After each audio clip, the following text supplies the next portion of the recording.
Cumprimento a todos, dou boas-vindas a todos os colegas, ao senhor procurador e à senhora doutora Natália, que aqui representa o partido PL, não é isso? Sejam todos bem-vindos, está aberta a sessão. Faço aqui referência que fica aprovada a ata da sessão anterior. Anuncio que serão adiados o único, que é o 18.440, que é o item 2.1 da pauta física. Então, fica adiado para a próxima sessão. Como dito, já fica aprovada a ata da sessão anterior, por ausência de manifestação em sentido contrário. Temos aqui um pedido de preferência, que é nos autos 1.3, PJE 06-00064. Trata-se de um mandado de segurança com pedido liminar, afastamento e cancelamento da suspensão do registro da Comissão Provisória Municipal do PL de Denise. Isso foi instituído pela 13ª Zona Eleitoral de Barra do Bugres.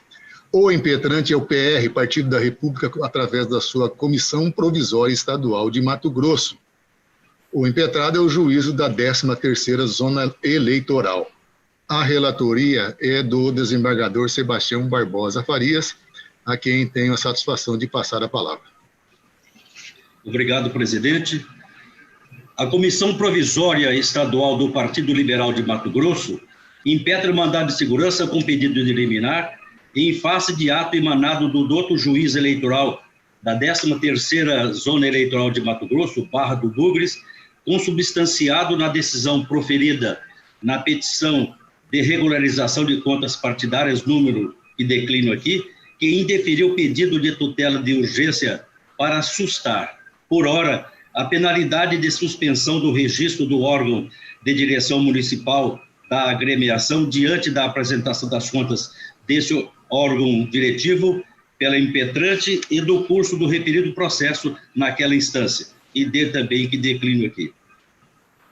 A impetrante alega, em suma, que requereu a regularização da prestação de contas referente ao exercício financeiro de 2016, acumulado com pedido de tutela provisória de evidência da Comissão Provisória Municipal, nos termos da resolução do TSE 23.546 de 2017, artigos 28, parágrafos 4º e 5º, 45 e 59, e do artigo 311, inciso 4 do Código de Processo Civil, no intuito de regularizar a situação de inadimplência da prestação de contas anual 2016, repita-se, no qual as contas foram julgadas não prestadas.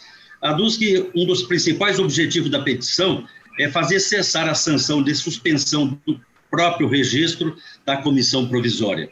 Argumenta que, aspas, a fundamentação do pedido de tutela provisória de evidência baseou-se no caráter vinculante ex tunc da decisão prolatada pelo Supremo Tribunal Federal na ação direta de inconstitucionalidade número 6.032, de 5 de dezembro de 2019, que afastou a possibilidade de suspensão do registro de órgãos partidários fora de processo específico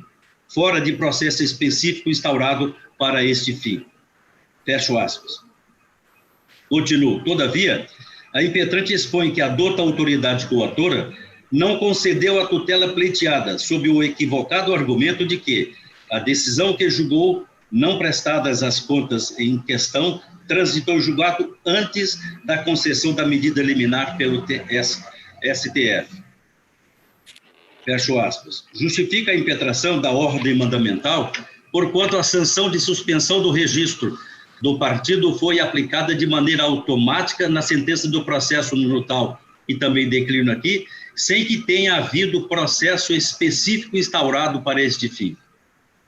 Deste modo, a impetrante sustenta que o decisão, ACO, afronta a decisão do colendo STF, prolatada na ação direta de inconstitucionalidade número 6.032, e, como já se disse, de 5 de dezembro de 2019.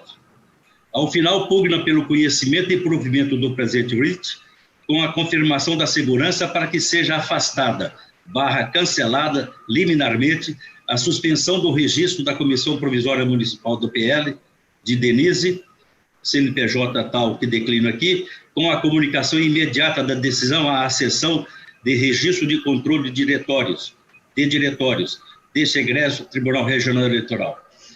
Com a petição inicial, junto à Procuração Judicial, certidão do SGIP e cópia da petição, conforme eu declino aqui os números do peticionamento, do ID, etc, etc.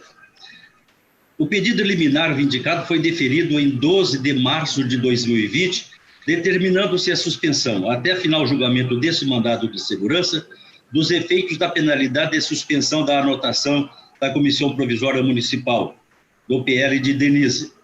A União, por meio da Advocacia Geral, apresentou defesa manifestando o seu desinteresse, quer dizer, nem defesa, apresentou manifestação, né, dizendo o seu desinteresse em integrar a lide. A Procuradoria Regional Eleitoral manifestou-se pela denegação da segurança e, consequentemente, a cassação da decisão liminar. As informações foram prestadas pela autoridade coatora. Espontaneamente, a impetrante peticionou, rebatendo o parecer ministerial, requerendo a confirmação da medida liminar anteriormente deferida, com a consequente concessão da segurança. É o relatório, senhor presidente. Passo então a palavra à doutora Natália Paredes para falar em nome da impetrante, pelo prazo regimental de 15 minutos.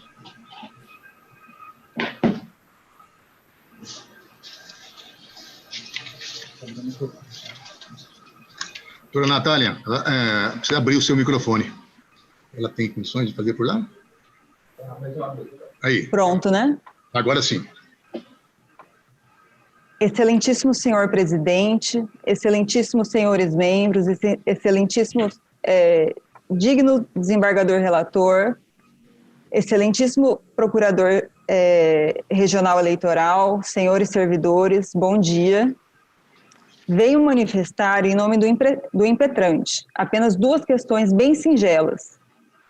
Em primeiro lugar, quanto ao parecer da PRE, de D 299-2772, com todas as vênias, ele é equivocado.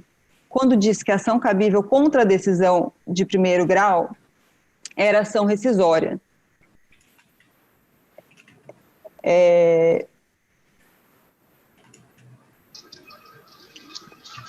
Ao contrário, o artigo 59 da resolução 23546 é muito claro ao dispor que, transitada em julgado a decisão que julgar as contas como não prestadas, o órgão partidário pode requerer a regularização da situação de inadimplência. Ou seja, excelências, o requerimento de regularização, como proposto pelo impetrante perante a 13ª Zona Eleitoral, é ação processual própria face aos processos de prestação de contas declaradas não prestadas, que já transitaram em julgado. Ou seja, não é cabível nem necessária a propositura de ação rescisória. Aliás, lembro que este egrégio TRE, recentemente, em mais de uma dezena de processos, deferiu requerimentos de regularização de contas julgadas como não prestadas, já transitadas em julgado, inclusive com pareceres favoráveis da Procuradoria.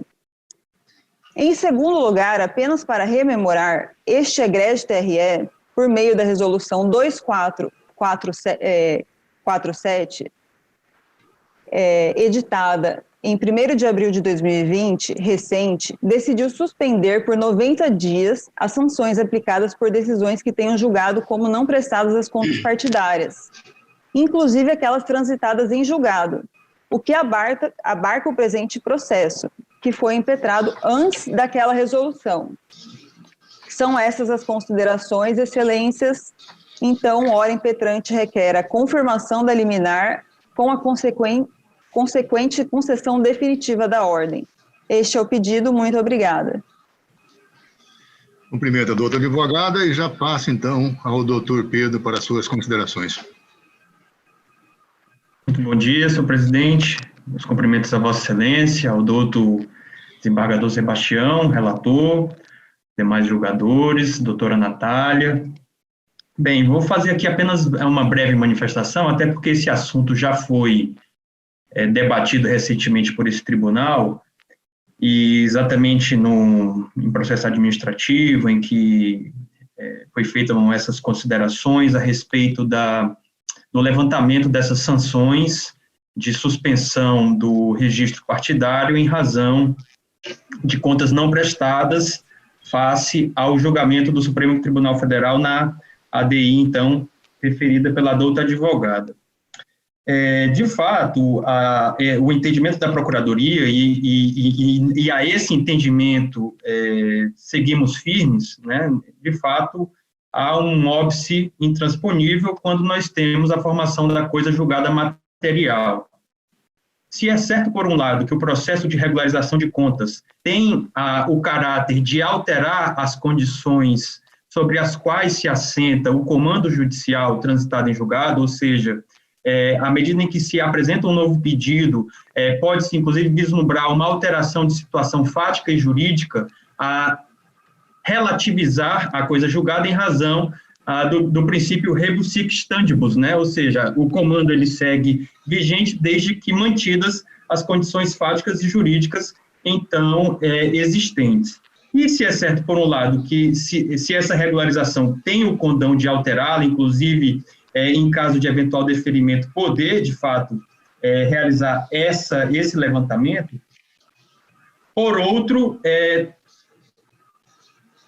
seguimos realmente com esse entendimento de que, para fazer tão somente um pedido de levantamento dessa sanção, que foi imposta por comando judicial, transitada em julgado, seria, de fato, necessário uma ação rescisória em razão da formação da coisa julgada inconstitucional.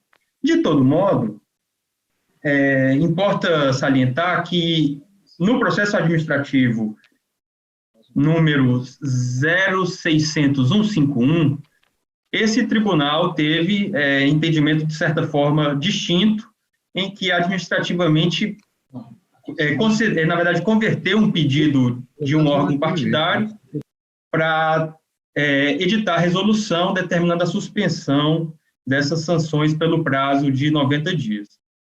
Então, sem prejuízo da ratificação da manifestação de mérito da Procuradoria, no sentido da necessidade de uma ação rescisória, não para combater a decisão que gerou o presente mandado de segurança, mas sim para levantar aquela suspensão do julgamento das contas como não prestadas. Mas, de todo modo, face ao julgamento do pedido administrativo, importando levá-lo em consideração, aqui neste caso, a Procuradoria retifica seu parecer para entender que, no caso, na espécie, houve a perda superveniente do objeto deste mandado de segurança em razão de que, ao que nos parece, o pedido formulado pela douta Grey partidária se encontra abrangido pelo processo administrativo.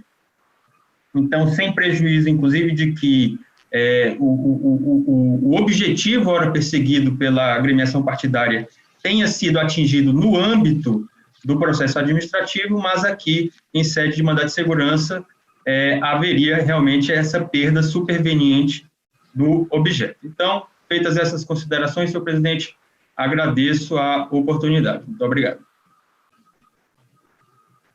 Eu que cumprimento o doutor Pedro e já passo, então, ao eminente relator, desembargador Sebastião.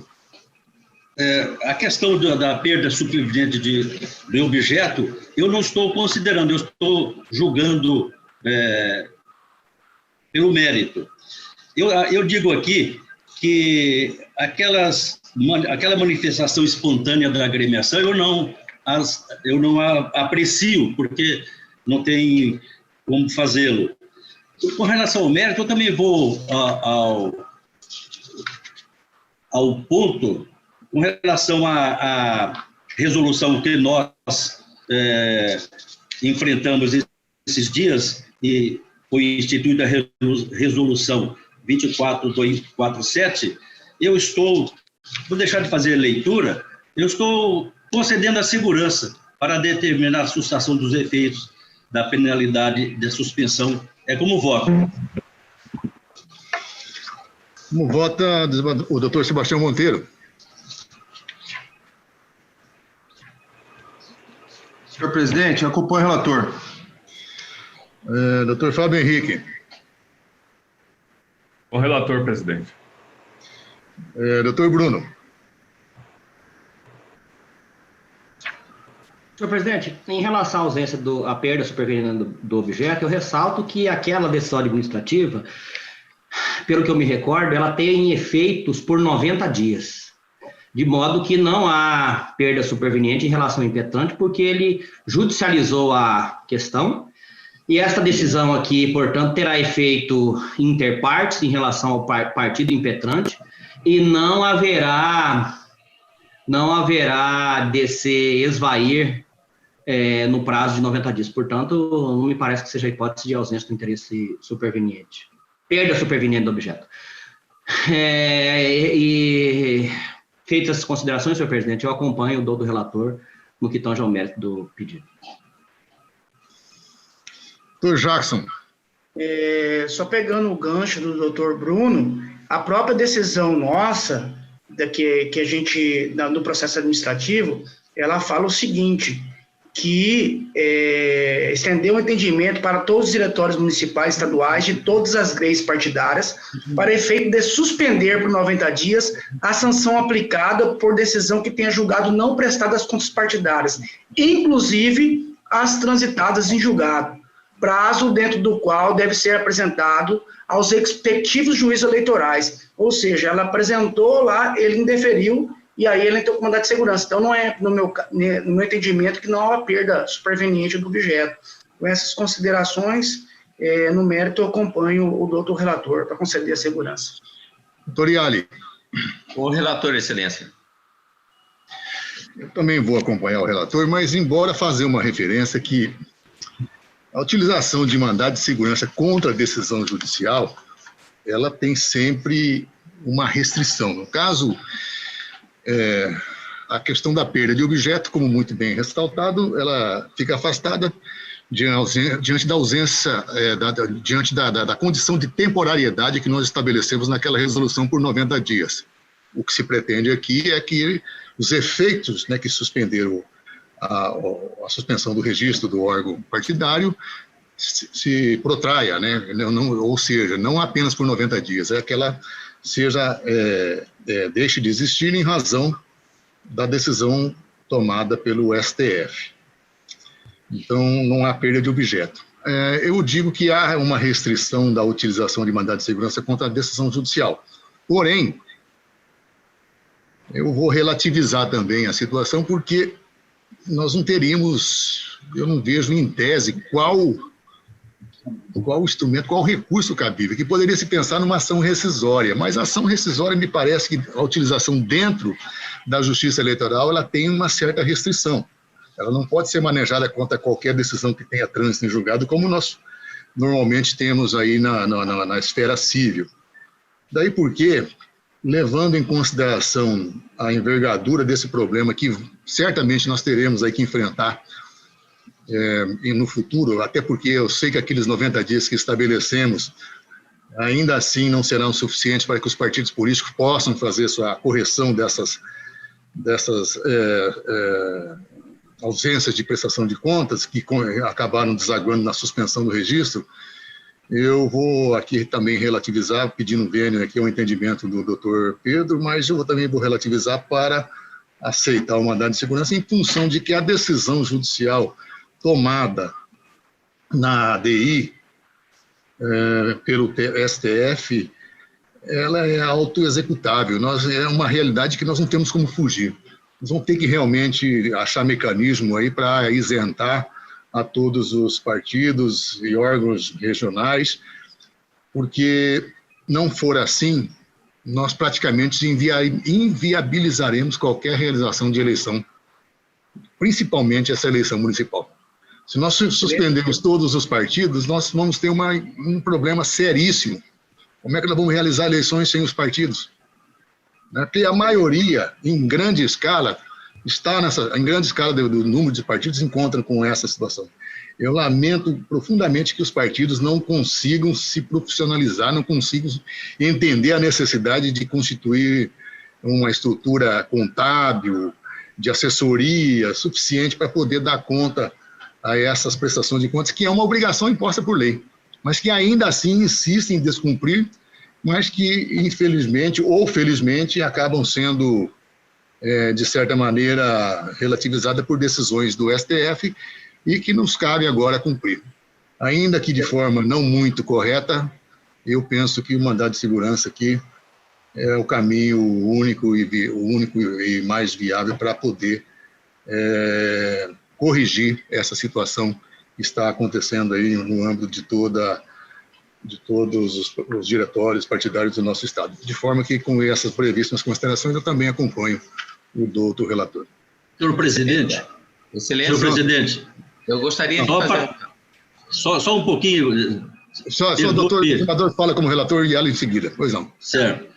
Eu enfrentei essa questão também, da utilização do mandado de segurança, de modo que eu fico muito feliz em saber que a preocupação de Vossa Excelência também foi essa. Mas eu também entendi que era o único meio, no momento, para espancar digamos, essa decisão que estava a impedir a regularização das contas do partido. Está feito o registro, senador Sebastião. Por favor, Doriali. Excelência, eu gostaria de constar no meu voto, porque eu estava com uma dificuldade nessa questão da perda superveniente do objeto. Mas eu queria que constasse no meu voto a colocação do Dr. Bruno, né, que eu acompanho com as observações prestadas pelo Dr. Bruno. É como voto, Excelência. Então, o resultado, o tribunal, por unanimidade, concedeu a segurança vindicada, confirmando a liminar concedida para determinar a sustação dos efeitos da penalidade de suspensão da anotação da Comissão Provisória Municipal do PL de Denise, nos termos do voto do doutor relator, em dissonância com o parecer ministerial. Desembargador Sebastião Barbosa, também de Vossa Excelência. É o 2.2, é o processo 37. Doutora Natália, o julgamento da senhora já está finalizado. Okay. Eu agradeço a sua participação e aqui, por uma questão operacional, eu pedi licença, mas nós teríamos que, então, tirá-la aqui do nosso chat.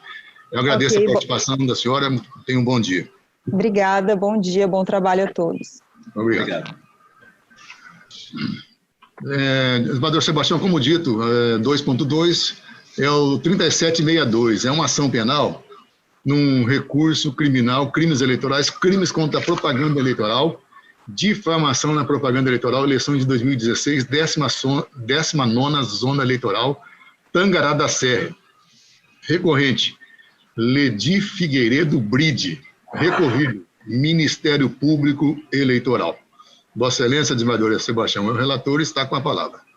Muito obrigado, senhor presidente. Eminentes pares, cuida-se de recurso criminal interposto por Ledi Figueiredo Bride contra a sentença prolatada pelo juízo da 19ª Zona Eleitoral Tangará da Serra, que julgou procedente a denúncia de folhas 2/3, recebida na data de 15/5/2017, oferecida pelo Ministério Público Eleitoral, e foi condenada a pena de 3 meses de reclusão e 5 dias multa, no valor unitário de 1/3 do salário mínimo a ser cumprida em regime aberto, por ter cometido o crime de difamação, capitulado no artigo 325 do Código Eleitoral, e por força do artigo 44 e seguidos do Código Penal, a pena restritiva de liberdade foi substituída por uma pena restritiva de direitos, o artigo 44, parágrafo 2º, primeira parte do Código Penal, consistente no pagamento de prestação pecuniária fixada no valor de 4 salários mínimos a ser destinada à entidade indicada pelo juízo da execução, artigo 149 da Lei de Execuções Penais. Em síntese, nos termos da denúncia, a hora recorrente teria, no dia 30 de setembro de 2016, por meio da rede social Facebook, imputado fato ofensivo à reputação do candidato a prefeito de Tangará da Serra, senhor Vanderlei Reck Júnior, candidato número 55, consistente em um compartilhamento de uma publicação da mencionada mídia social realizada por terceira pessoa.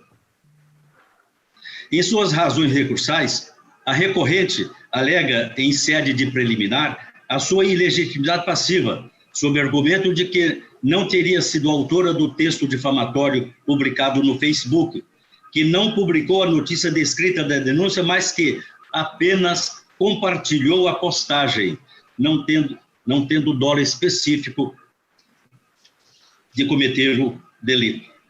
Preliminarmente, argumenta que a exordial acusatória teria sido inepta, porquanto não especificou os fatos concretos de modo a possibilitar sua defesa, e que, aspas, não foi feita a correta classificação do crime, pois o ato de compartilhar é a conduta típica e, portanto, não foi identificado a essência da tipificação do delito.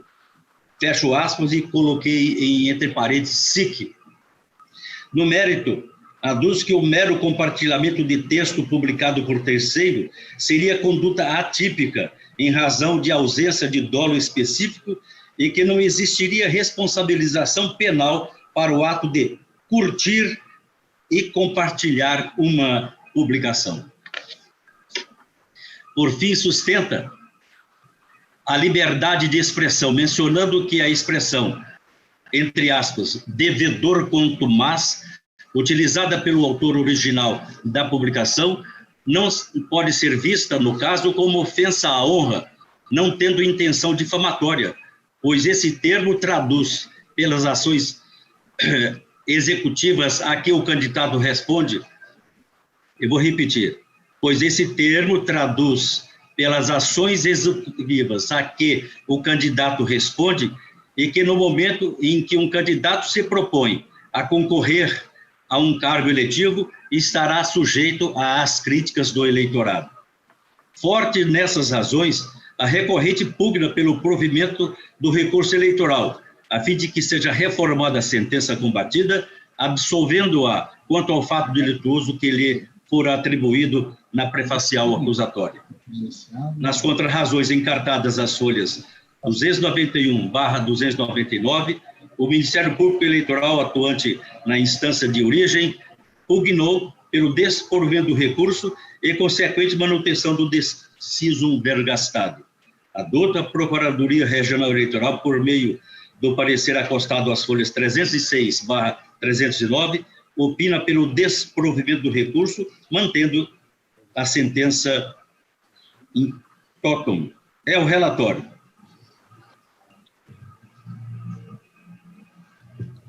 Ouço o senhor procurador. Senhor presidente, aqui revendo o parecer ministerial, vejo que a sua a sua fundamentação se lastreou exatamente numa frase que teria sido publicada na rede social da recorrente, com os seguintes dizeres, abro aspas, você confiaria a gestão da sua empresa a um cidadão, candidato número 55, que é devedor contumaz, possui inúmeras dívidas com diversos credores e está sendo executado nos seguintes processos? Enfim, e fecha aspas, né? Na verdade, não foi transcrito o número desses processos. E, realmente, agora, nesta ocasião deste julgamento, nutro dificuldades de ratificar esse parecer, porque sabemos todos que uma campanha eleitoral, ela tem que se dar, na verdade, com um livre debate de ideias, né? O livre mercado de ideias, ele deve fluir, e apenas aquelas situações realmente mais extremas que podem sofrer algum tipo de mitigação, em especial quando houver fatos lesivos à honra dos participantes do processo eleitoral. De maneira que, desses dizeres em que se imputa a existência de execuções judiciais e a adjetivação de um devedor contumaz, não penso que seja realmente suficiente para lesar a honra objetiva do candidato referido nas mensagens. Isso porque, na verdade, são circunstâncias essas, a existência de processos judiciais corriqueiras em muitos dos cargos públicos em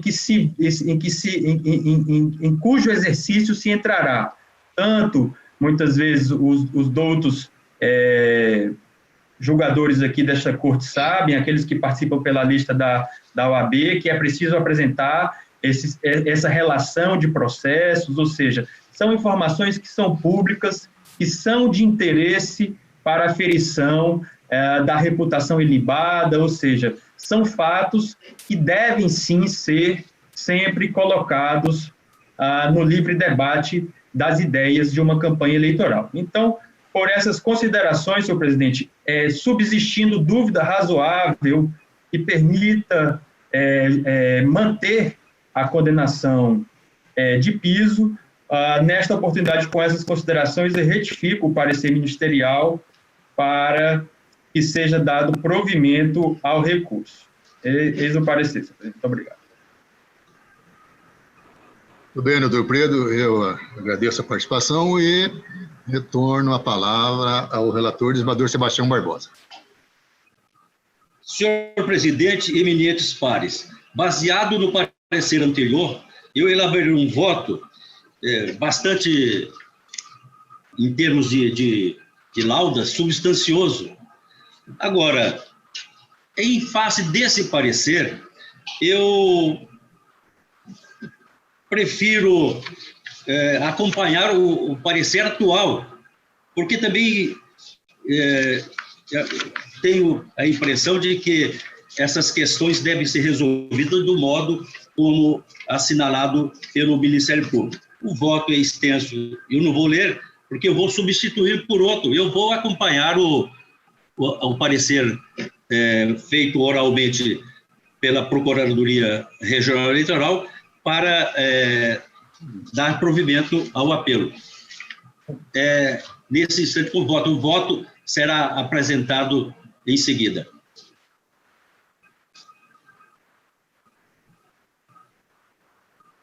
O voto retificador será apresentado em seguida.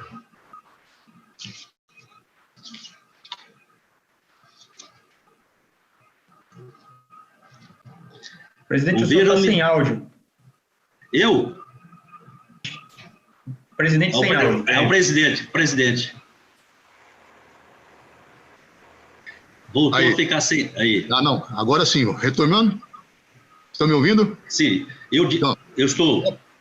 Pelo que eu entendi, Vossa Excelência, então vai retificar o voto, né, porque que fora feito porque da provimento, mas que entende que nesse caso concreto não há a ofensa ao tipo penal em que o hora recorrente fora denunciado e condenado lá em primeiro grau. Vossa Excelência vai retificar para dar provimento e absolvê-lo. Perfeito. Exatamente. Nós temos duas preliminares. As duas preliminares certamente são mantidas, né, de ilegitimidade passiva e de inépcia da inicial acusatória, que foram rejeitadas.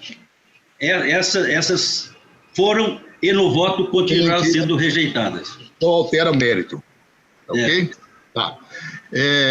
Eu consulto, então, o primeiro vogal, doutor Sebastião Monteiro.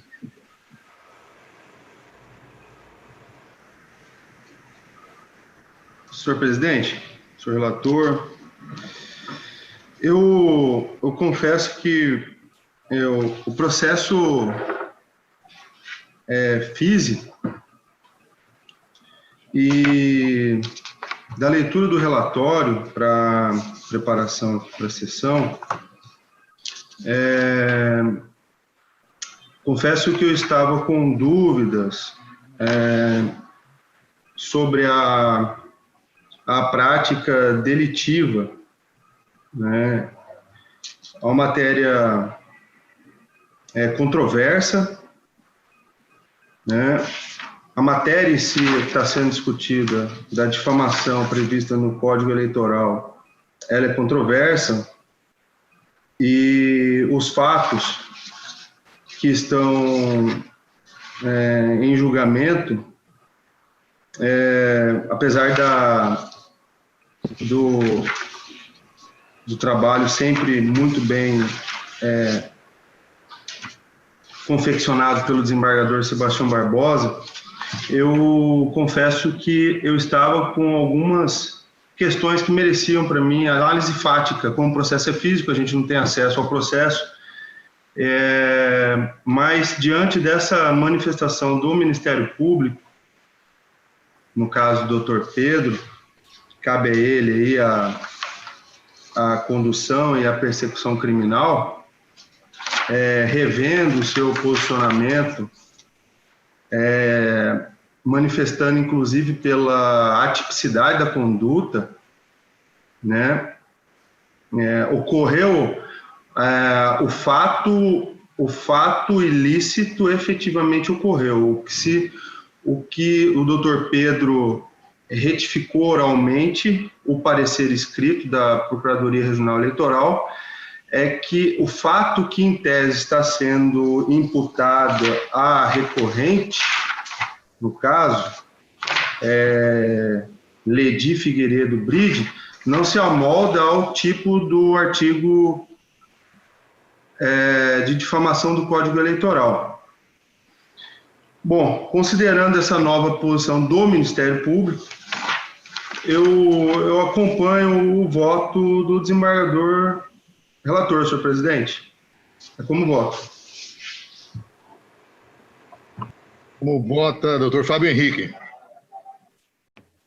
Presidente, eu acompanho o relator, doutor Sebastião, em relação ao voto agora retificado para seguir o parecer da Procuradoria Regional Eleitoral, porque eu concordo com o que foi dito pelo doutor Pedro, no sentido de que esses fatos são atípicos, materialmente atípicos. Esse fato, aliás, ele é materialmente atípico, não atinge o objeto protegido pela norma, sobretudo num contexto em que a gente tem uma pessoa se candidatando a um cargo eletivo, em que, consequentemente, as suas ações, omissões, suas posturas serão avaliadas de forma mais ácida. Isso é esperado que seja dessa forma, que venham críticas mais ácidas e que não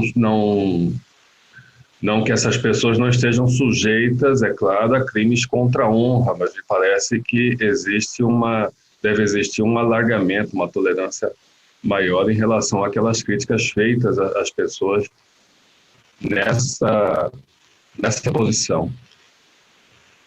Desse modo, eu acompanho o relator tanto em relação às preliminares como em relação ao mérito. Doutor Bruno. Obrigado, senhor presidente, eminentes pares. Inicialmente, parabenizar o doutor Procurador Regional Eleitoral, doutor Pedro, desembargador Sebastião, pela altivez, né, de, no momento do julgamento, refletirem e retificarem tanto o parecer como o voto. Eu confesso que ontem, eu lendo o relatório, eu lendo rapidamente, a expressão que me ficou à cabeça foi que o recorrente teria compartilhado a expressão caloteiro. E aí me surgiu a fundada dúvida quanto à incidência, quer dizer, caloteiro me pareceria que faria atrair a ofensa à honra objetiva do candidato. Mas a expressão devedor contumaz, eu entendo que no âmbito do crime de difamação eleitoral, ele não... o fato não constitui crime.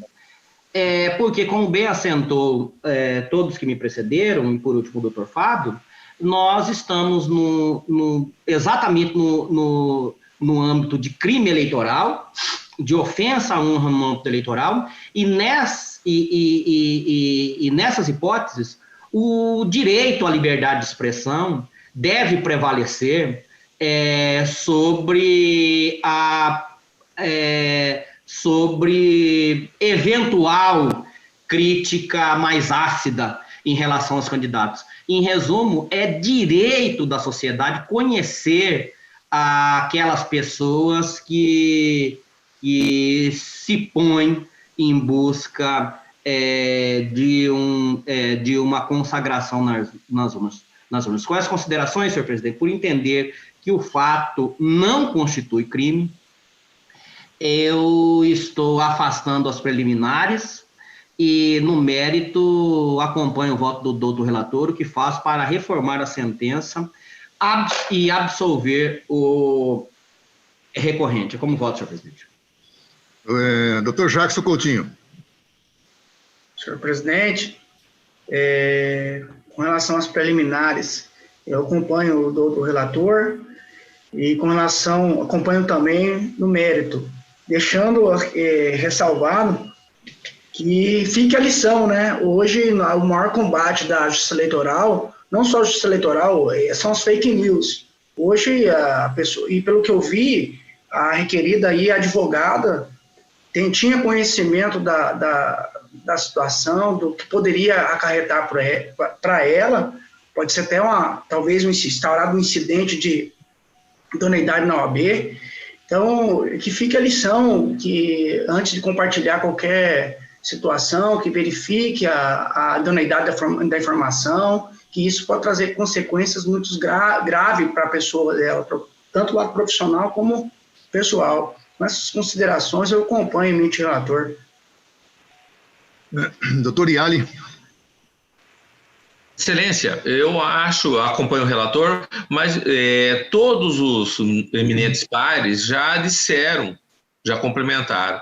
E como disse o doutor Bruno, parabenizo aí também o doutor Pedro, procurador regional eleitoral, digno procurador regional eleitoral, por ter tido essa lanheza de ter revisto a sua posição. Com essas considerações de todos os pares, eu acompanho o relator. Eu cumprimento tanto o doutor Pedro como o desembargador Sebastião, que tiveram a humildade de reconhecer nesse momento, realmente, que nós estaremos diante de uma conduta que aparentemente é atípica. Né? Não voto nesse caso específico, mas não poderia deixar de fazer referência, até porque, veja bem, não houve um termo pejorativo, houve uma manifestação de um fato concreto. E nós sabemos que nos crimes contra a honra existe a chamada exceção da verdade. E nesse caso específico, me parece que se fala lá que seria um devedor contumaz e, inclusive, nominava a relação dos processos das execuções que ele poderia estar respondendo. Então, é um fato concreto, né? E que realmente, em circunstâncias normais, poderia até ser meio que ofensivo, mas quem está postulando o cargo público sabe que a sua vida ante acta passa a ser analisada em todos os detalhes, até porque quem vai se candidatar a um cargo público tem que ter realmente um passado que não seja comprometedor. Quem aqueles, eventualmente, que tem alguns deslizes, seja ele, não seja crime, mas seja, inclusive, na esfera civil, certamente esses fatos vão vir à tona. Faz parte do jogo democrático, faz parte do sistema eleitoral. Como muito bem destacado pelo doutor Pedro, nesse momento, é mais interessante que a sociedade seja orientada e tenha conhecimento de quem são os pretensos candidatos, da sua vida passada, que pode, e muitas vezes, refletir numa eventual candidatura e, o que é pior, muitas vezes até mesmo numa eventual vitória nessas eleições que possa levá-lo a um cargo público que tenha lá o seu passado comprometedor. E a parte fala exatamente isso. Você confiaria numa pessoa que tem o seu passado com todos esses problemas civis para poder administrar uma empresa? Não fala nem mesmo que seria uma prefeitura, que seria um órgão público. Então, cabe ao eleitor fazer o seu discernimento. Se nós formos entrar em minúcias e proibir todo e qualquer tipo de manifestação nessa ordem, nós estaremos aqui exercendo uma censura prévia, o que é vedado, né, no âmbito das eleições De forma que eu também faço aqui o meu elogio ao doutor Pedro e ao desembargador Sebastião, que tiveram a altivez de reformar seus posicionamentos, e o resultado, então, fica: o tribunal, por unanimidade, rejeitou as preliminares de legitimidade passiva e inépcia da denúncia, e no mérito, também por unanimidade, deram provimento ao recurso nos termos do voto do doutor relator e em consonância com o parecer ministerial. É o resultado desse julgamento. Desembargador Sebastião, mais um de Vossa Excelência, é um PJE 1.1 PJE 0600329. É um embargo de declaração no mandado de segurança com pedido liminar contra ato do relator. O embargante é Carlos Avalone Júnior. Vossa Excelência relator. O embargado aqui é o relator da representação eleitoral, número 0601-788, tendo como litisconsorte o Procuradoria Regional Eleitoral. O embargador Sebastião Barbosa é o relator e está com a palavra.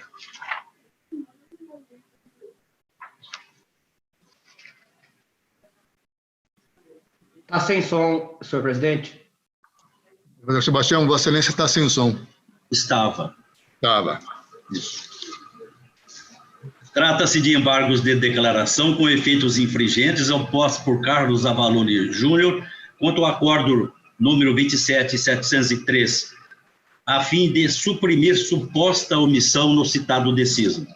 Aduz o embargante que o acordo é omisso, porquanto, aspas, desconsiderou o argumento que, tivesse sido devidamente observado, confirmaria a teratologia da decisão que admitiu a juntada aos autos de prova manifestamente ilícita, tendo postergado eventual rejeição apenas para após a fase de valoração dos elementos de prova produzidas pelas partes.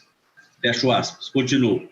Afirma que o vídeo juntado como prova aos autos da representação número tal, cujo número declino aqui, foi produzido sem a presença do advogado do depoente, bem como não lhe foi prestada informação por parte do policial rodoviário federal que realizou a gravação quanto ao direito de permanecer em silêncio e da assistência por um advogado.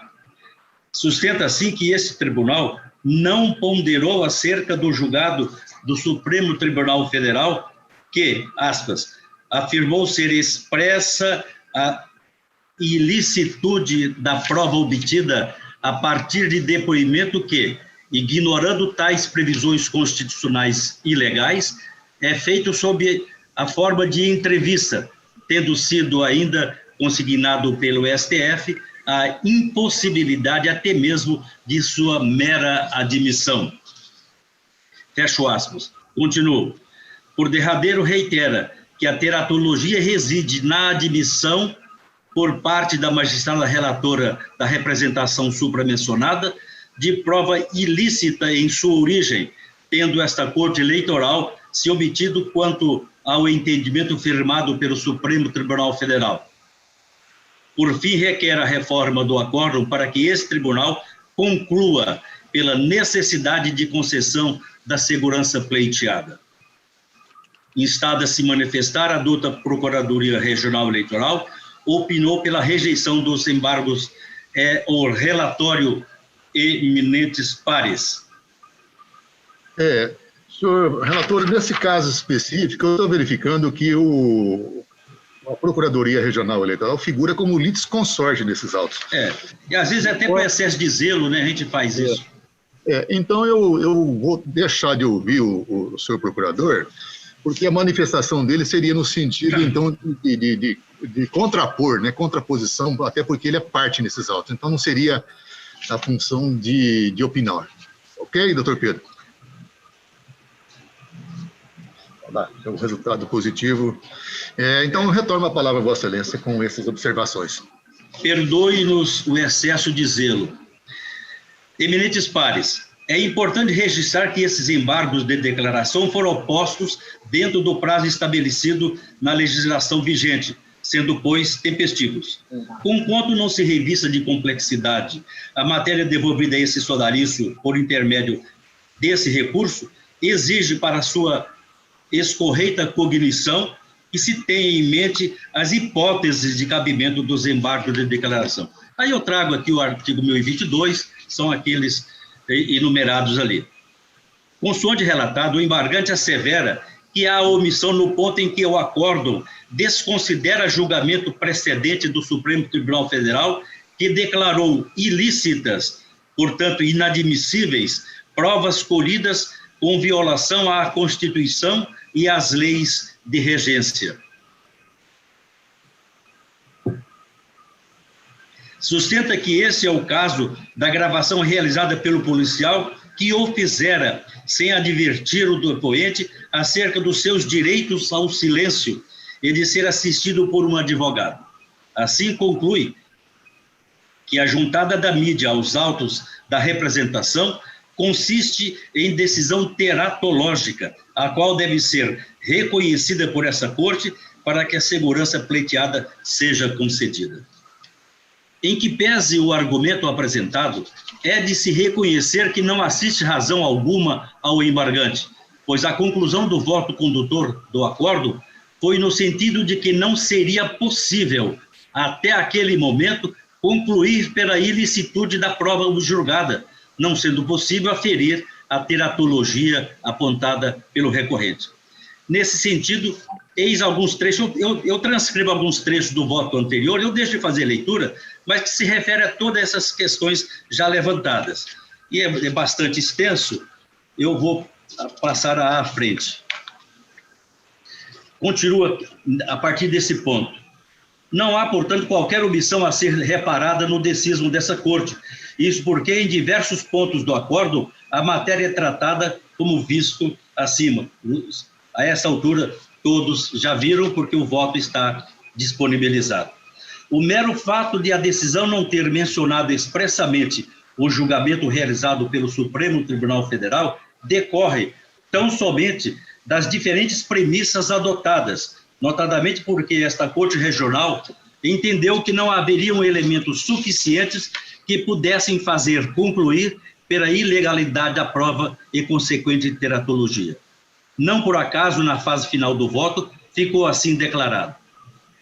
Direito líquido e certo, protegido por mandado de segurança, é aquele evidente de imediato, que resulta de fatos que podem ser provados de maneira insofismável. Não é o caso dos autos, razão pela qual o pleito deve ser rejeitado.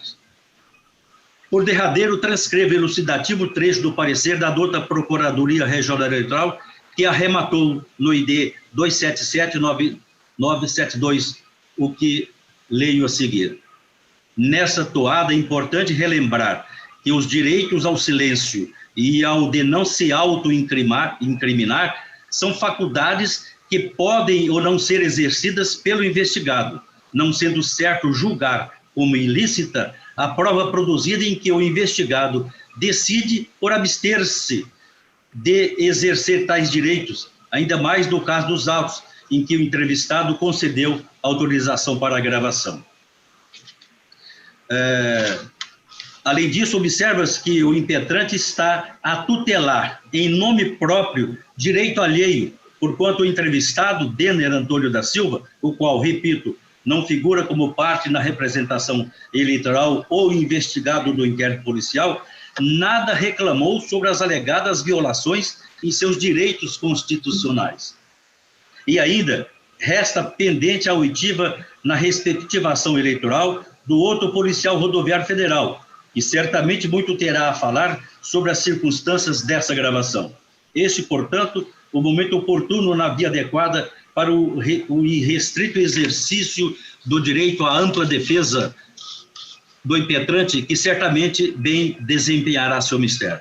De resto, eventual divergência jurisprudencial não legitima a presente insurgência, porquanto não tem qualquer relação com a espécie de contradição interna, posta na legislação processual como pressuposto recursal dos aclaratórios. Como visto, O que o embargante pretende, na verdade, é rediscutir a matéria, bem como as conclusões adotadas da decisão, e amplamente debatida por esse sodalício, já que restou claro o inconformismo diante do resultado do julgamento. Posto isso, conheço dos embargos, mas os rejeito, mantendo-se em toto o acordo combatido. É como voto, senhor presidente, eminentes pares. Vota doutor Sebastião Monteiro.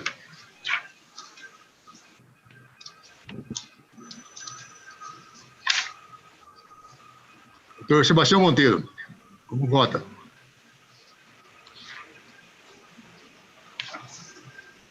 Acho que não está chegando o som lá.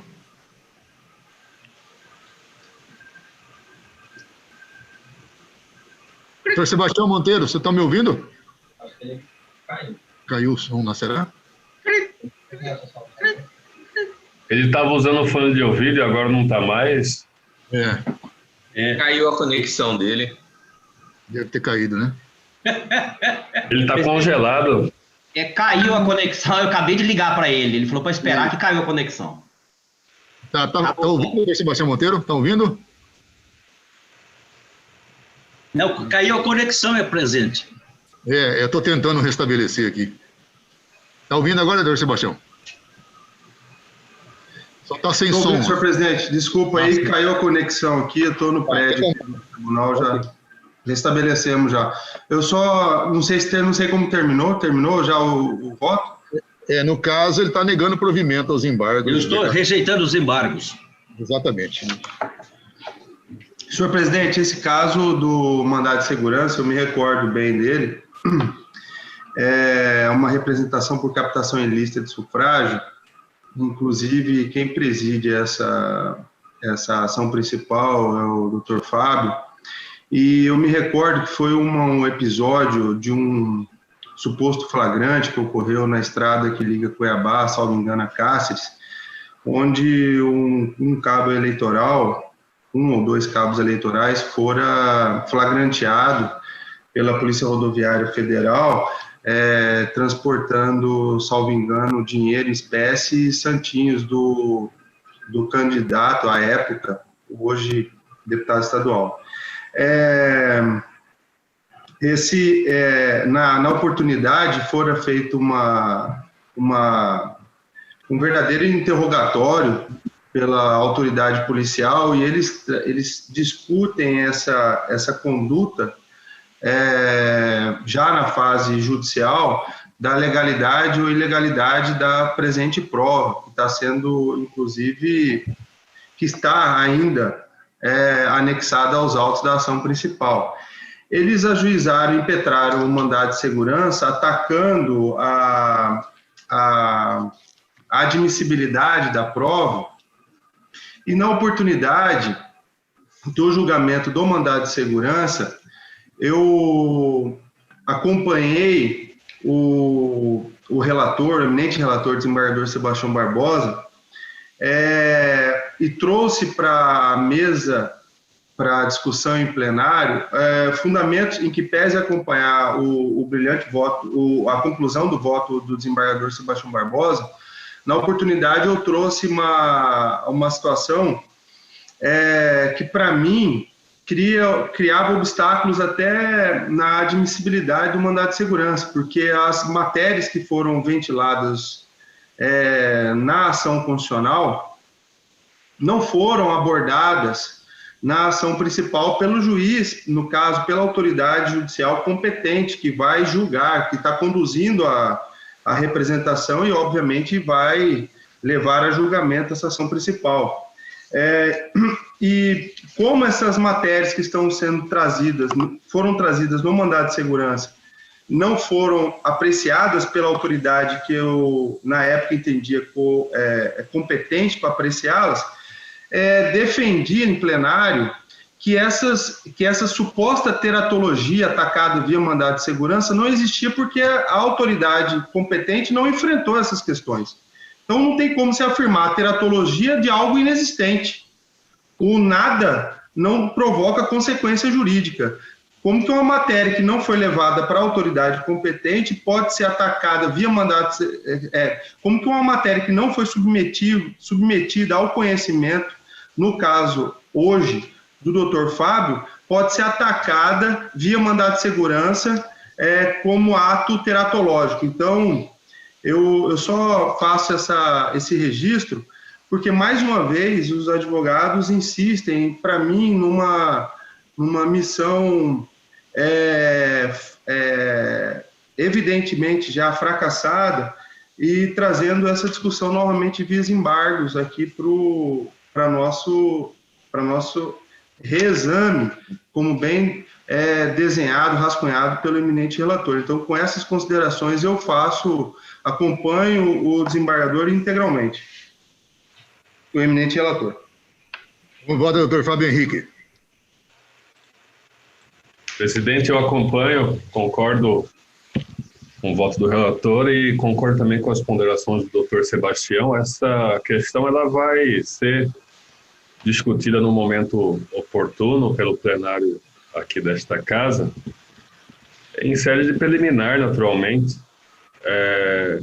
na ação principal, na ação a que se refere, a que se volta, contra a qual se volta esse mandado de segurança.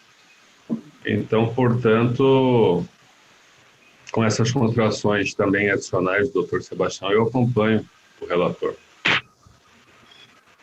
Doutor Bruno.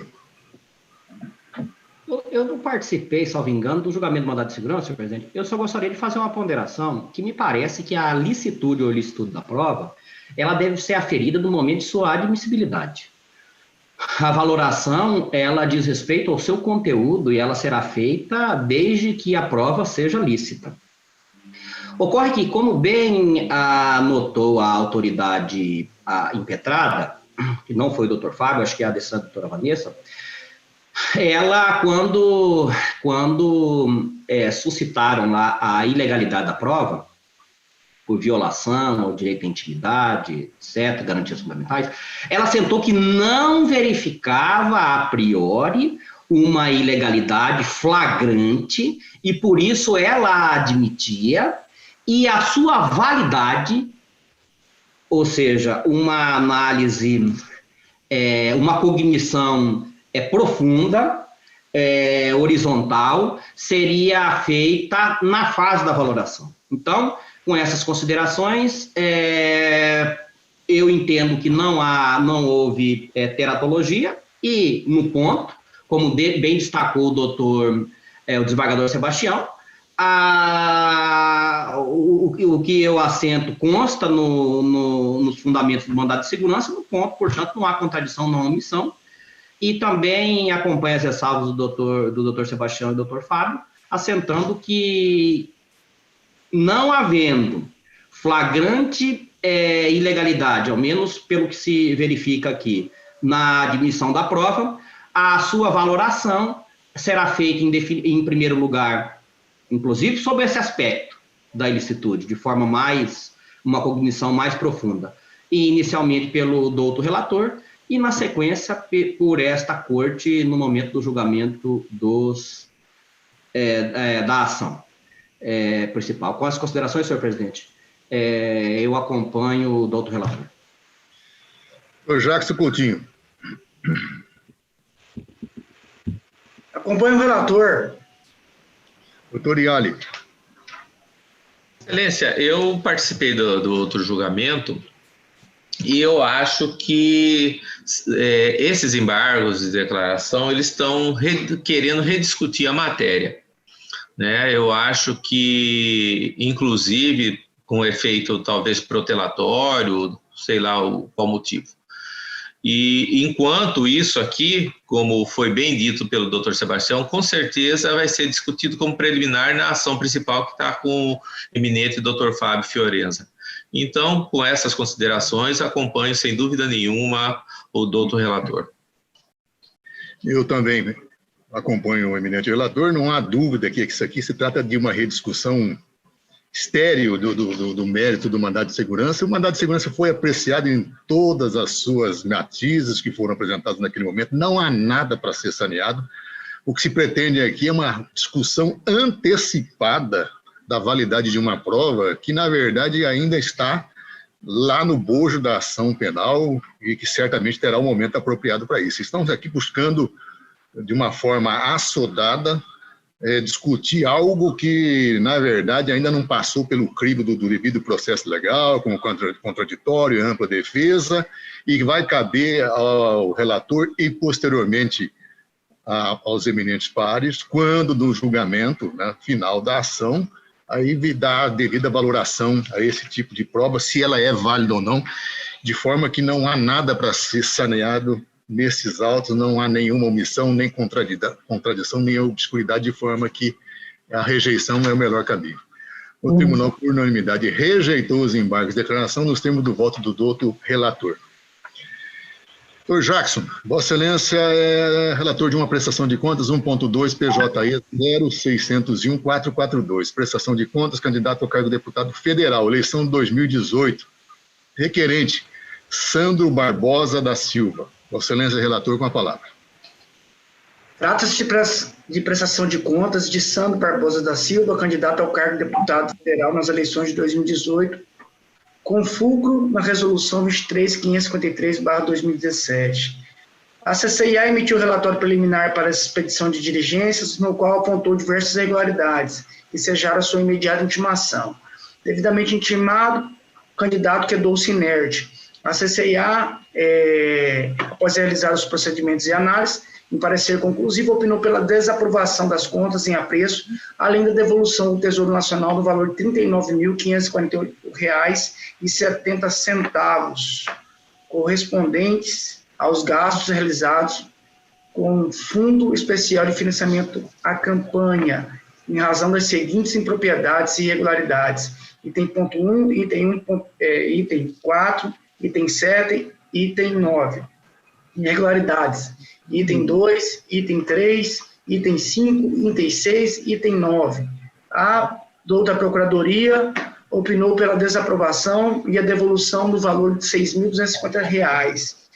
Em nova manifestação, a Procuradoria requereu que o valor devolvido fosse destinado ao Fundo de Saúde, em razão da epidemia do novo coronavírus. É o relatório. Ouço o doutor Pedro, senhor procurador. Ratifico, senhor presidente. Ratificado, doutor Jackson. Retorna a palavra a Vossa Excelência.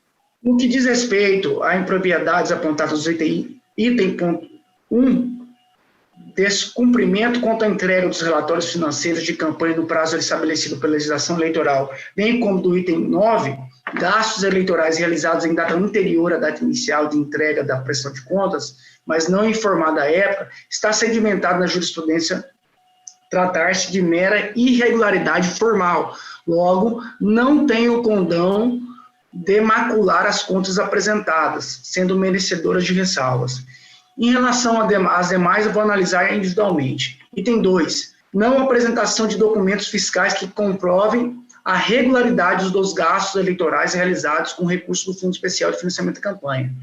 Em parecer conclusivo, a unidade técnica apontou a ausência de documentos fiscais de gastos eleitorais realizados com o fundo, no valor de R$ 15.500, referente ao gasto jurídico, e R$ 17.000, aliás, gasto de contabilidade no valor de R$ 15.500, jurídico de R$ 17.000, e de cabo eleitoral no valor de R$ 500, que dá o total de R$ 33.000. Não obstante a irregularidade apontada, entendo os mesmos moldes da Procuradoria, que não houve má-fé do candidato, uma vez que este apresentou todos os documentos aptos e idôneos que comprovaram as despesas efetuadas, tais como recibos e contratos, tendo o fim almejado por essa prestação de contas sido alcançado, não ensejando prejuízo à transparência e não afetando a sua contabilidade. E aqui eu trago os links dos contratos, especificando certinhos o recibo e os contratos, cada link. Item 5, então, neste caso, eu considerei regular. Item 5, foram declarados por outro candidato transferências recebidas do prestador de contas em exames, não registradas em sua prestação de contas, revelando inconsistências nas informações declaradas na prestação de contas em exame. A irregularidade aqui tratada foi constatada através de batimento de dados da CCIA, ao concluir que o candidato não registrou em sua prestação de contas doações diretas realizadas por outro candidato na forma estimável em dinheiro, mas informado na prestação de contas do doador a Cássio José Roseno Falcão, revelando indício de omissão de receitas no valor de R$ 3.000. É fato que a resolução 23.553 é clara ao afirmar que as doações sejam registradas tanto pelo doador como pelo beneficiário, de modo que a Justiça Eleitoral possa realizar com eficiência o papel fiscalizatório. Todavia, em algumas hipóteses, como hora sobre exame, entendo que o caso, as doações estimáveis não registradas na prestação de contas do candidato beneficiário possam ser aferidas da prestação de contas dos doadores. Faz com que a gravidade em questão seja relativizada, uma vez que não tem um condão de impor a desaprovação das contas, na medida em que não comprometeu a transparência da contabilidade apresentada, sendo passivo de ressalvas. E aqui eu cito uma jurisprudência nesse sentido. Com relação ao item ponto 6, foram identificadas as seguintes omissões relativas às despesas constantes da prestação de contas em exame e aquelas constantes da base de dados da Justiça Eleitoral, obtidas mediante confronto com notas fiscais eletrônicas de gastos eleitorais, revelando indício de omissão de gastos no valor de R$ 106,24. Em que pese o órgão técnico ter apontado tal omissão, é possível identificar a nota fiscal eletrônica da referida despesa na página do candidato no site Divulgacante, conforme juntado do respectivo documento no parecer da Procuradoria Regional Eleitoral. Logo, essa irregularidade restou sanada. Item 4. Recebimento e uso de doação financeira efetuada indevidamente por depósito em espécie nos valores de R$ 5.000 e R$ 7.000, em violação ao artigo 22, parágrafo 1º da resolução do TSE, que dispõe que as doações financeiras do valor igual ou superior a R$ 1.064,10 só poderão ser realizadas mediante transferência eletrônica entre as contas bancárias do doador e do beneficiário da doação. Destaco que o objetivo primordial que define as doações acima de R$ 1.064,10 deve ser realizada mediante transferência eletrônica entre as contas bancárias do doador e do beneficiário da doação é propriamente garantir a identificação da origem do recurso, já que o depósito em espécie não impede possível dissimulação. No caso em tela, mesmo que haja identificação do CPF dos doadores, em nada atenua a gravidade da irregularidade apontada, pois conforme já é reiteradamente afirmado por essa corte, o dinheiro em espécie pode ter qualquer procedência. Cito aqui o Dr. Pedro Sakamoto. Ainda observo que não há identificação correta dos doadores, como exige a legislação eleitoral, o que leva a concluir que se trata de recurso de origem não identificada. Nesse sentido, transcrevo a decisão recente de lavra do eminente Dr. Luiz Aparecido Bortoluzzi. Além do mais, vejo que a somatória dos valores doados regularmente perfaz o total de R$ 12.000, que por sua vez representa 22,94% dos recursos recebidos na campanha, que demonstra ainda mais a gravidade da referida irregularidade, ensejando de pronto a sua desaprovação. E assim, aqui eu sinto mais uma jurisprudência. O item 3. O candidato apresentou o contrato realizado pagamento no valor de R$ 500 com recurso do Fundo Especial de Financiamento da Campanha. Contudo, deveria ter sido registrado como uma doação estimável em dinheiro, por tratar-se de cessão de bem imóvel, além da ausência de documentos de atividade de cabo eleitoral, perfazendo o total de R$ 6.250. Não obstante a valorosa análise, sempre muito detalhada e conclusiva da unidade técnica desse regional, observo que não houve a conduta contrária aos normativos eleitorais vigentes. Isso porque observo que o candidato apresentou todos os contratos de prestação de serviços indicados devidamente assinados, tendo a análise técnica identificado os cheques de forma individualizada que comprova o pagamento de cada prestador indicado. Igualmente se vê que restou identificada a origem dos recursos financeiros utilizados para a despesa em referência, cujo trânsito em conta bancária pode ser devidamente verificado, de sorte a não comprometer a análise das presentes contas. Registra-se que o que houve foi uma desorganização do candidato que apresentou os contratos com nomenclatura errônea, indicando como sendo de cessão de uso gratuito de espaço, que nesse caso deveria ter sido declarado como doação estimável em dinheiro, No entanto, através de uma leitura rápida, pôde-se constatar que todo o seu conteúdo demonstra se tratar de serviço de assessoria político-operacional, ou seja, serviço de cabo eleitoral. No caso, a despesa registrada está devidamente comprovada por contratos e documentos bancários, não sendo o caso de reconhecer a irregularidade relacionada com o pagamento dos cabos eleitorais contratados, simplesmente por terem anexado o contrato com nomenclatura errônea, devendo o presente apontamento ser merecedor de ressalvas. Não obstante as falhas já detalhadas, soma-se ainda a irregularidade apontada no item 7, do parecer conclusivo, relativo à omissão de contrato de locação ou cessão de veículo, uma vez que foram apresentadas notas fiscais eletrônicas de aquisição de combustível. No ponto, cumpre destacar que, muito embora sejam de valores irrisórios, R$ 350, os três abastecimentos com óleo diesel, não constatei na prestação de contas e nem tampouco há no patrimônio do prestador, conforme declaração patrimonial por ocasião do registro, veículos que justificassem o referido gasto, o que a torna uma falha grave, uma vez que impede até mesmo a quantificação dos valores que teriam sido omitidos com a contratação de veículos, comprometendo a irregularidade, a transparência e a confiabilidade da presente prestação de contas, sendo suficiente para ensejar a sua desaprovação. Por último, aponta-se o item 9, qual seja a transferência respectiva à agremiação partidária no valor de R$ 298,70, em 6 de 11 de 2018, ou seja, foi transferida a sobra de campanha desse recurso de forma diversa da descrita na legislação GRU.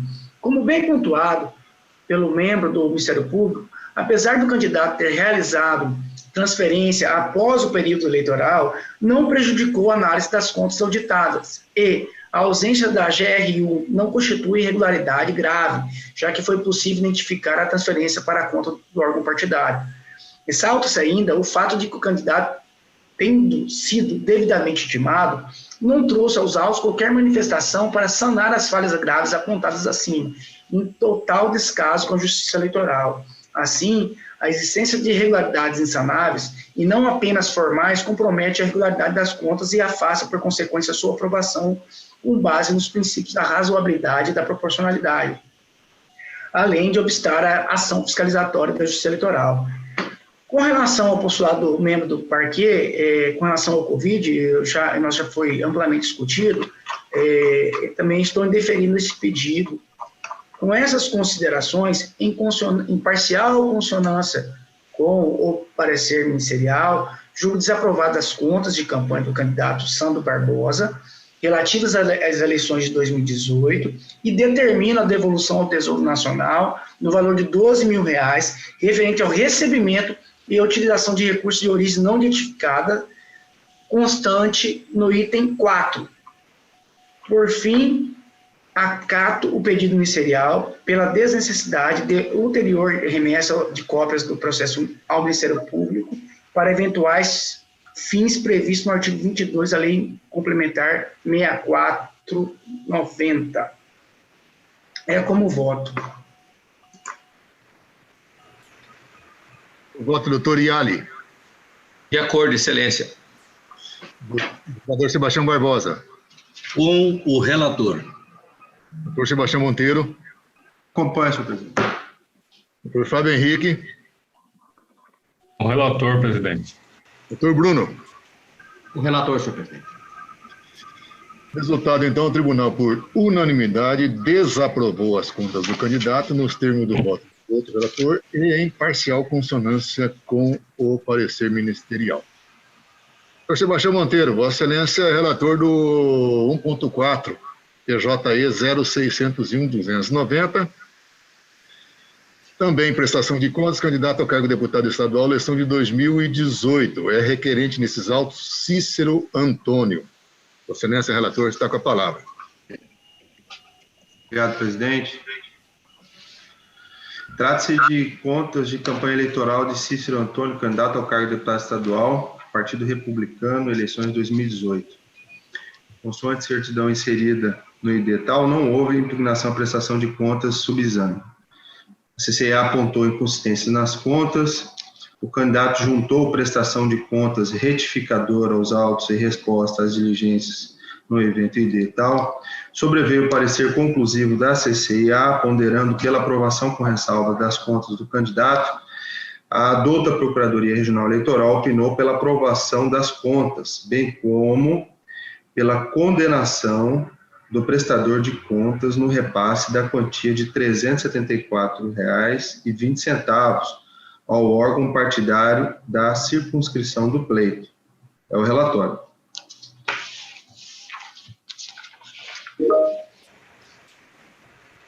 Ouço então o senhor procurador. Ratifico, senhor presidente. Ratificado, doutor Sebastião, retorna a palavra. Presidente, sem delongas, o item 1.1 e 1.2, o voto já foi disponibilizado para os colegas. Do parecer conclusivo, despesas com impulsionamento de conteúdo eleitoral na internet. Trata-se aqui, no capítulo veículo aqui, uma omissão de declaração no valor, o primeiro 1.1, de R$ 125,80. Segundo o órgão técnico, o candidato teria omitido essa despesa de R$ 125,80, tá? Circunstância que supostamente o levaria a concluir que omitiu aí gastos eleitorais. O candidato informou na prestação de contas que declarou R$ 500 de postagens no Facebook, mas a empresa não emitiu notas fiscais disso, emitiu apenas a nota fiscal de R$ 125,80. E essa nota fiscal, inclusive, foi decantada aí pela CCEA, tá? Então, assim como a douta Procuradoria Regional Eleitoral, entendo superada a inconsistência de omissão de despesa, afastando inclusive a anotação de ressalva. No tocante ao item 1.2, tá, esses R$ 500 que fora declarado aqui pela prestadora de contas, a CCEA apontou que, embora declarado o gasto de R$ 500 com impulsionamento de publicidade na prestação de contas, não for apresentado documento fiscal hábil que comprove o consumo total do crédito de R$ 500 com o serviço, né, em que pese, futuramente, depois de uma outra, baixou o processo para novas diligências, surgiu essa nota fiscal aqui que eu falei anteriormente de R$ 125,80. Então, deduzindo esse valor de R$ 125,80, chegamos aqui a R$ 370,20. Nesse ponto, opinou pela aprovação sem anotação de ressalva o Ministério Público, sob o fundamento de que a irregularidade material subsistente representa valor baixo, de 1% em relação ao total de recursos arrecadados e despendidos. Eu estou aqui nesse ponto, divergindo do parecer ministerial, e trouxe aqui uma situação análoga a essa que enfrentamos, onde o tribunal, no voto da lavra na época, o juiz Luiz Aparecido Bortolucci, voto que foi aqui final de 2019, 11 de 2019. Situação idêntica a essa, o tribunal entendeu que as contas aprovadas, mas com ressalvas. Então, desse modo, a despeito do baixo valor, seguindo a posição deste tribunal, entendo que não se trata de aprovação de contas pura e simples, mas de aprovação com anotação de ressalva. Tá? O último ponto, o item 1.6 do parecer conclusivo, trata de omissão de despesa na prestação de contas parcial. Aqui, como já bem definido já pela Corte, aqui trata-se de mera irregularidade formal, passível apenas de ressalva. Então, senhor presidente, caminhando para o fim, em consonância com o parecer técnico, julgo aprovadas com ressalvas as contas de campanha de Cícero Antônio relativas às eleições de 2018. Determino a transferência da sobra financeira de R$ 347,20 ao órgão de direção partidária nos termos do artigo 53, parágrafo 1º e 4º da resolução de 2017. Como voto? No voto, doutor Fábio Henrique. Com o relator, presidente. Doutor Bruno. Com o relator, senhor presidente. Doutor Jacques Coutinho. Com o relator. Doutor Iali. Com o relator, excelência. Doutor Sebastião Barbosa. Com o relator. O resultado, o tribunal, por unanimidade, aprovou com ressalvas as contas do candidato nos termos do voto do outro relator e parcial dissonância, né, com o parecer ministerial. O parecer ministerial, é o resultado. Nós temos um último aqui, é da minha relatoria, é 1.5, um PJE 0600175. É um processo administrativo que é uma proposta de resolução para editar o provimento, ou melhor dizendo, é o provimento já editado número 5/2020, da Corregedoria Regional Eleitoral, que instituiu o sistema título NET. Então, o senhor corregedor submete a análise deste provimento para que nós possamos fazê-lo aqui através de uma resolução, né? E, na verdade, Sua Excelência, desembargador Sebastião, sempre muito atencioso com a situação por que estamos passando, devido às restrições de acesso da população, dos eleitores aos sistemas eleitorais, devido ao Covid-19, ele editou o provimento 5/2020, que, na essência, permitiu o uso, né, ampliação de forma irrestrita do atendimento remoto para o alistamento eleitoral de transferências e revisões de dados por meio da ferramenta conhecida pelo título NET. Na verdade, é uma forma que foi encontrada pela Corregedoria, e nós louvamos aqui esse trabalho desenvolvido pela Corregedoria, de possibilitar, ainda que em período de dificuldade de comparecimento, ou praticamente de impossibilidade de comparecimento dos eleitores pessoalmente à sede dos cartórios eleitorais para cuidar da regularização das suas situações eleitorais, o provimento nada mais fez de que instituir uma forma, através do título NET, de que o cidadão possa, pelas vias da internet, acessar e poder regularizar os seus títulos eleitorais, seja para alistamento, para transferência e para revisões. Então, nós estamos aqui com um voto no sentido, né, de referendar esse provimento e, mais que isso, de instituí-lo através de uma resolução do nosso Tribunal Pleno, que está aqui trazendo as linhas gerais do sistema, né, que orienta como o eleitor pode ter acesso, os mecanismos para poder obter a sua regularização eleitoral. De forma que eu estou trazendo um voto nesse sentido. Eu indago aos eminentes pares se tem alguma observação a fazer, se tem alguma restrição, ou se podemos dar por aprovada essa resolução. De acordo. Todos de acordo? Doutor Pedro? Tá de acordo. De acordo, né? Nós estamos só regulamentando para poder, nesse período de pandemia, para que o eleitor possa ter esse mecanismo. Então, o resultado do tribunal, por unanimidade, aprovou o normativo que institui o uso amplo e restrito do atendimento remoto para alistamento eleitoral, transferências e revisões de títulos eleitorais no âmbito das zonas eleitorais de primeira instância da Justiça Eleitoral do Estado de Mato Grosso, nos termos do voto deste relator. Fazer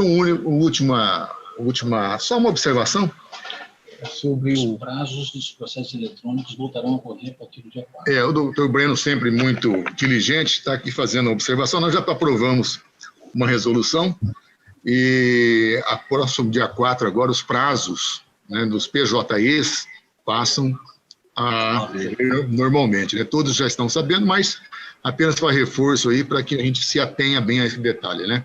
Não os processos físicos, esses serão mantidos suspensos, mas os processos pelo ambiente virtual, os PJEs, serão retomados à marcha processual. Só fazer essa observação para que, a partir do dia 4 de maio, dessa retomada da marcha normalmente. Então, nada mais havendo, eu dou por encerrada a sessão. Fica aqui nosso registro, a nossa satisfação de dizer que nós já realizamos todas as sessões do mês de abril pelo meio virtual, né? E me parece que tem dado bom resultado, nós temos conseguido manter uma certa produtividade, nós estamos julgando, a Justiça Eleitoral não para, né? E estamos aqui dando resposta à sociedade desse período ainda que de dificuldade, mas que estamos aqui presentes, sim, né, para poder dar, dentro do possível, a normalidade dos feitos, a normalidade das tramitações dos processos da Justiça Eleitoral. Fica aqui, então, os meus registros, meus agradecimentos a todos os senhores e aos nossos servidores que não pouparam esforços para poder viabilizar essa sistemática de julgamento que tem dado bons resultados, né? Senhor presidente. Todos. Pois não, senhor corregedor.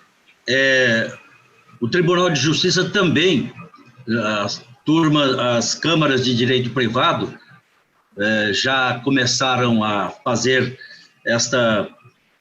esse procedimento da videoconferência. Hoje, a primeira Câmara irá inaugurar esse sistema. Então, foi a partir da iniciativa do TRE que nós vimos, assim, Sua Excelência, o presidente do tribunal, também envidar esforços para que nós tivéssemos também essa ferramenta. Isso aí. São os momentos de dificuldade que se criam as facilidades, né? Se nós não tivéssemos sido provocados, vamos dizer assim, por uma situação tão difícil, talvez demorássemos algum tempo para instituir essa sistemática de julgamento. Mas eu fico feliz e quando nós temos os desafios, as respostas são muito rápidas e são certeiras. Isso que nos deixa satisfeitos, porque nós temos aqui, eu volto e sempre repito, nós temos um time aí de servidores de primeira grandeza, né? O Tribunal Regional Eleitoral tem poucos servidores, mas são aguerridos, são combativos e, quando desafiados, eles dão um resultado que todos nós esperamos. Esse pessoal da TI é todo mundo igual, porque de lá também é muito bom. Certo. Então, eu faço aqui meu registro, o agradecimento a todos e dou por encerrada a sessão, agradecendo a presença de todos e desejando que tenhamos todos um bom dia. Muito obrigado.